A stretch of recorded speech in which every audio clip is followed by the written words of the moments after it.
One of the biggest challenges as leaders is to hold two conflicting thoughts at the same time. That's what we call a paradox, and leadership is full of it.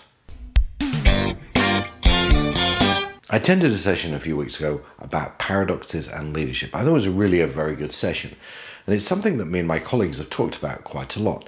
However, for us, there was a really important missing piece that the session gave me. So I thought I'd share with you thoughts around paradox and leadership, its issues, and what that missing step was. So, first of all, let's deal with what is the paradox of leadership.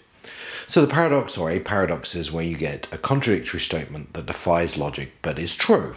So, for example, you do good for today, but it'll be forgotten tomorrow, but you do it anyway. Just think about two things that are contradictory that you have to manage your way through. In business, these paradoxes are often around resources, and they'll sound like this to your team. We need more money or more budget to complete a project, but there is no more money.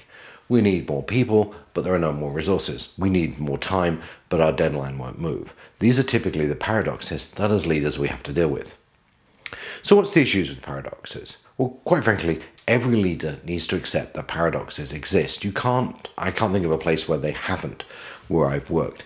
And if you don't deal with the paradoxes, then a team will become paralyzed by it, and they'll start to blame others. Typically, what happens when people get faced with paradoxes is they start pointing fingers, and the reasons become, for failure of the team, something that someone else is or isn't doing. If we weren't spending money on this, if resources weren't aimed at that, what happens in this case is people point the fingers and blame others.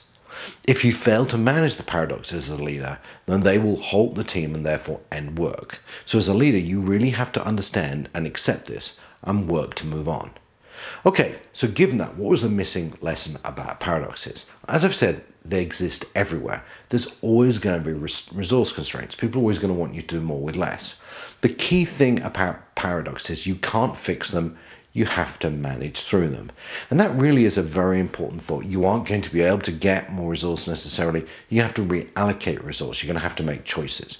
You aren't necessarily going to get more people. You're going to have to think through how the people are used.